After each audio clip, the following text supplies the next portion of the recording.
Hi అండి. మనం ఈరోజు రాత్రి అయితే ఇలా 2 కప్పులలో ఒక గ్లాస్లో మంచి నీటిని తీసుకొని ఇది మనము డీప్ ఫ్రీజర్లో పెట్టేద్దామండి. వీటి వల్ల ఉదయం మనం ఏం చేస్తామో దీని నుంచి మీరే చూడండి. ఇది సర్ప్రైజ్ అనమాట. ఎందుకంటే మనకు మార్నింగ్ కార్తీక సోమవారం కదండి, థర్డ్ వారం. సో మనమైతే ఇలా గిన్నెలలో వాటర్ పోసి పెట్టేశాను. ఎర్లీ మార్నింగ్ 5:45కి చూడండి మంచు ఎలా ఉందో మా ఇంటి సరౌండింగ్స్లో. చాలా మంచుగా ఉందండి. సో ఇలా ఉంది. మన పనులన్నీ కంప్లీట్ చేసేసుకొని పైన ఉంటాను అనమాట, నేను కింద అమ్మ వాళ్ళు ఉంటారు. సో ఇలా ఉందన్నమాట మన గార్డెన్. ఉదయము అంతా క్లీన్ చేసిన తర్వాత ఇలా ఉంది. శంకు పువ్వులు కూడా బాగానే పూసాయి. శంకు పువ్వులకు మనము అరటి పండ్లను వేసామంటే తొక్కలను చాలా బాగా పూస్తాయి అన్నమాట. తడి ఎప్పుడు ఉండేటట్టు చూసుకోవాలి. మంచు అయితే ఇంకా తగ్గలేదు. సో 9:30 8:30 అప్పుడు ఇలా ఊరికే జస్ట్ పారిజాతం పూలు కింద పడినవి తీసుకున్నా. ఈ ఊరికే జస్ట్ ఆకు మీద ఉంటే తీస్తున్నా అనమాట. పారిజాతం పూలు ఈ సీజన్లోనే కదండి పూసేది. చూడండి ఎలా ఉందో, పెద్ద చెట్టు అయిపోయింది మా పక్కన అక్క వాళ్ళ ఇంట్లో. సో ఇలా పువ్వులను వీడియో తీస్తున్నాను అనమాట. ఈ పువ్వులను కొన్ని తీసుకొని మనం ఈరోజు శివుని తయారు చేసుకుందామండి. మనం నైటు 2 కప్స్ 1 గ్లాస్లో వాటర్ పోసి పెట్టాం కదా, వాటితో మనము మంచు శివయ్యను చేసుకుంటున్నాం అనమాట. నేను ప్రతి కార్తీక మాసంలో ఇలా చేస్తా అనమాట. చేసి మార్నింగ్ పూజ చేసుకుంటాం అనమాట. పారిజాతం పూలు మన ఇంట్లో ఉన్న పువ్వులేనండి. పారిజాతం పూలు, గంట పువ్వులతో ఇలా పెట్టేసామంటే శివలింగం తయారవుతుంది అనమాట. సో నేను ఇలా తయారు చేసి మనం లింగాష్టకం అవన్నీ చెప్పుకుంటాం కదండి, అలా పారిజాతం పువ్వులను ఉపయోగించి మన పూజ అయితే ఇలా చేసేసుకుంటున్నాము. మా పాపకైతే చాలా ఇష్టం అనమాట, మా చిన్న పాపకి. తను మళ్ళీ చేసుకుంటూ ఉంటుంది ఇలా. సో నేనైతే పారిజాతం పూలతో ఇలా మన శివయ్యకి పూజ చేస్తున్నాను. చాలా బాగుంటుందండి. మన శివయ్యను, మంచు శివలింగాన్ని ఇలా సింపుల్గా పిల్లలతో చేయించవచ్చు, మనము చేయొచ్చు. ఇంకా చిన్న సైజులో చేయొచ్చు, పెద్ద సైజులో చేయొచ్చు. నేనైతే ఎప్పుడు ఇదే సైజులో చేస్తూ ఉంటాను అనమాట. ఇలా అనమాట పారిజాతం పువ్వులతో పూజ చేసుకుంటూ ఈ కార్తీక మాసంలో ఎంత చేసినా మనకు హ్యాపీ అనిపిస్తుంది కదండి. సో అందరూ డిఫరెంట్ స్టైల్స్లో చేస్తూ ఉంటారు. ఎలా చేసినా మనస్ఫూర్తిగా పూజ చేయడమే ముఖ్యం అన్నమాట పరమశివునికి. సో మన పూజలన్నీ ముగించుకొని ఈరోజు మార్నింగ్ 8కంతా మనము టిఫిన్ కూడా తయారు చేసుకుంటున్నాము. చాలా స్మూత్గా మృదువుగా ఉండే ఇడ్లీలు అనమాట. ఇడ్లీలను మనము ఇలా అన్నిట్లలో నెయ్యి అప్లై చేసుకొని యాజ్ యూజువల్గా అందరు చేసినట్టే అండి. మనమైతే ఇంకా మార్నింగ్ 7కి ఒక పాప వెళ్ళిపోతుంది, 9కి ఒక పాప. సో 7 నుంచే మనకు టిఫిన్లు స్టార్ట్ అవుతాయి. సో ఇక్కడ మనకు ఇడ్లీ అనేది ప్రిపేర్ అయిపోయింది. చాలా సాఫ్ట్గా చాలా బాగా వస్తాయన్నమాట. మనము ఫ్రిడ్జ్లో పెట్టినా కానీ ఎక్సెస్ పిండి మళ్ళీ రావు, తడి వస్తుంది అనే ప్రాబ్లం ఉండదు. 1 అవర్ బయట పెట్టేసి నీట్గా మిక్సింగ్ చేసుకొని పెట్టేసామంటే చాలా బాగా వస్తుంది. చిన్న చిన్న టెక్నిక్స్ అనమాట ఇవి. సో మనకి ఇక్కడ చిన్న పాపకి దోశకు కూడా కొద్దిగా కలిపి పెట్టుకున్నాము. అలాగే మనం ఈరోజు ఎర్రకారం అంటారు కదండి రాయలసీమ వాళ్ళు, ఉల్లిగడ్డ కారం.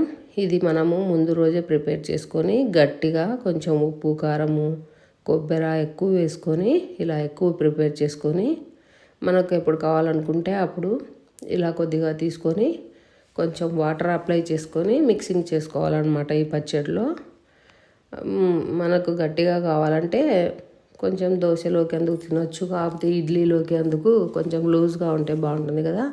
సో ఇలా కొంచెం వాటర్ మిక్సింగ్ చేసుకొని బాగా ఆవాలు దానితో మనం పోపు పెట్టేసామంటే మనకు పచ్చడి తయారవుతుందనమాట. ఇడ్లీలోకి బాగుంటుంది, దోశలోకి కూడా బాగుంటుంది. సో మనమైతే ఈరోజు ఇడ్లీలోకి పచ్చడిని ఇలా తయారు చేసేసామన్నమాట. ఇడ్లీలు కూడా మనకు తయారైపోయాయి. సాఫ్ట్గా బండ్లాగా చాలా బాగా వస్తాయన్నమాట. సో ఇడ్లీలు ఎర్రకారం తయారైంది. దోశలోకి కొంచెం మగ్గబెట్టిన చట్నీ చిన్న పాపకి. అన్నీ ఇలా 9 మన టిఫిన్ సెక్షన్ అనేది కంప్లీట్ అయిపోతుంది అనమాట. చూడండి ఎలా వచ్చాయో.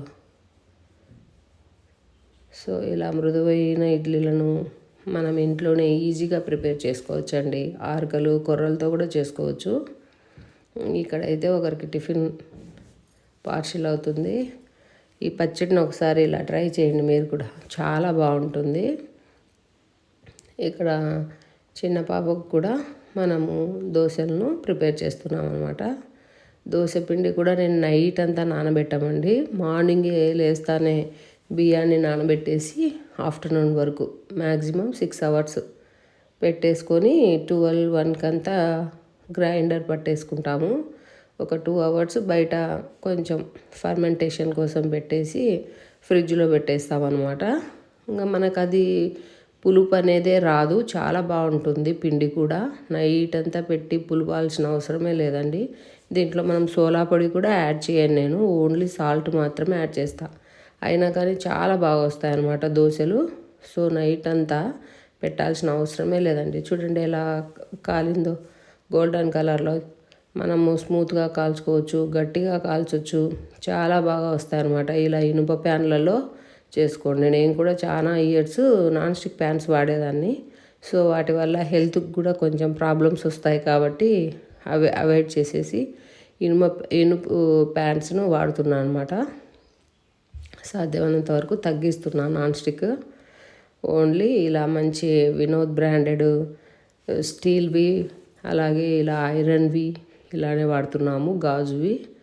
సో హెల్త్ పర్పస్ ముఖ్యం కదండి మనకు చూసుకోవడానికి, అందుకు ఇలా అనమాట.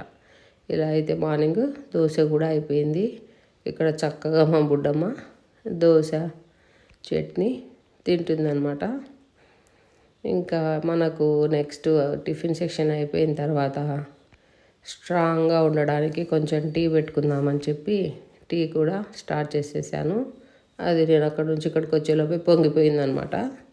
సో ఇలా వడగట్టేసుకొని టోటల్గా, ఇప్పుడు చలికాలం కదండి, కొంచెం అల్లము, కొద్దిగా ఈ చెక్క ఇవన్నీ యాడ్ చేసుకుంటే మసాలా టీ కొంచెం గొంతులో కూడా ఇన్ఫెక్షన్స్ ఏమన్నా ఉంటే తగ్గిపోతాయి అన్నమాట. టీ ఎంత చిక్కగా పెట్టుకుంటే అంత బాగుంటుంది కదండి నోటికి. సో టీ సెక్షను ఇలా అనమాట.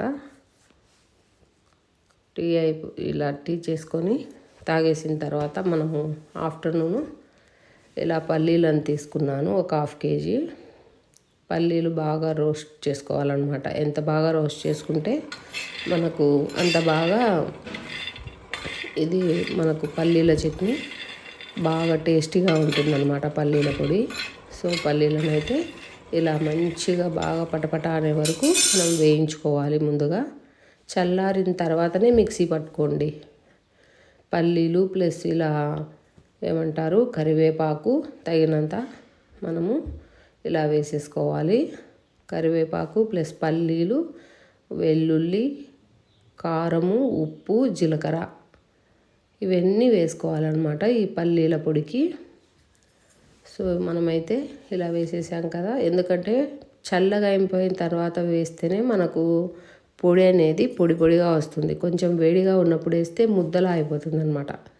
ఇప్పుడు మనము దీనికి తగినంతగా రెడ్ చిల్లీ పౌడర్ను ఒక 3-4 స్పూన్స్ వేస్తున్నా నేను, 1/2 kg తీసుకున్నా కాబట్టి తగినంత. అలాగే సాల్ట్ను కూడా తగినంత తీసుకోవాలి, రుచికి తగినంత. మనము రఫ్గా వేసుకోవాలి, ఎక్కువగా వేసుకోకూడదండి. కావాలంటే చూసి మళ్ళీ ఒకసారి గ్రైండ్ చేసామంటే సరిపోతుంది. అలాగే వెల్లుల్లి రెబ్బలను కూడా వేస్తున్నా, ఒలిసేసుకొని వెల్లుల్లి రెబ్బలను. కొద్దిమంది పీచు ఉంటే ఇష్టం ఉండదు కదండి. సో అందుకోసం నీట్గా పీల్ తీసేసి వేసేసుకుంటున్నాం అనమాట. అలాగే ఇక్కడ జీలకర్రను కూడా కొద్దిగా యాడ్ చేస్తున్నా. లేదు అంటే జీలకర్ర పొడి ఉందంటే అదైనా యాడ్ చేసుకోవచ్చు.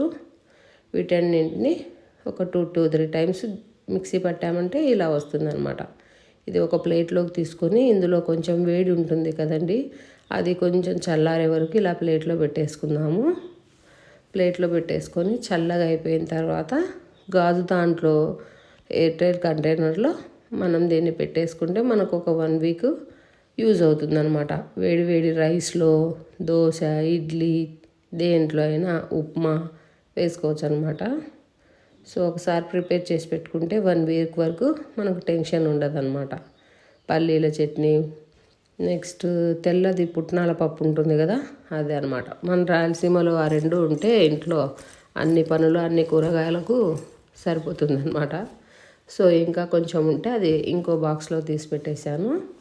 మనమైతే ఇలా స్టోర్ చేసుకుంటాం అన్నమాట గాజు దానిలలో. సో మనకు పల్లీల చట్నీ పొడి తయారైపోయింది, ఒక 1 వీక్ సరిపోయేంత. అలాగే మనం పైన మెంతులు అవి ఇవి వేసాం కదండి, అవి కూడా మొలకలు వచ్చేసాయి 3 డేస్కి అంతా. మెంతులు ఇంకా పాలకూర రాలేదు. పాలకూర ఇంకా 2 డేస్ పడుతుంది, 6 డేస్ పడుతుంది అనమాట మినిమం. ఇప్పుడు మనకు 3 డేస్ అయింది పాలకూర వేసి, ఇంకా రాలేదన్నమాట. సో ఇవైతే గోవర్ధనం చెట్టు, మామిడి చెట్టు, కనకాంబరాలు అన్నీ బాగా చలికి బాగున్నాయి. ఇక్కడ గుమ్మడికాయ చెట్టు కూడా పడింది ఒకటి, ఎర్ర గుమ్మడికాయ అనమాట. ఎర్ర గుమ్మడికాయ చెట్టు, ఇక్కడ చెమేలి పూలు చిన్న చెట్టే చూడండి ఎలా ఉన్నాయి, 2-3 ఫ్లవర్స్ పూసాయి చెమేలి పూలు.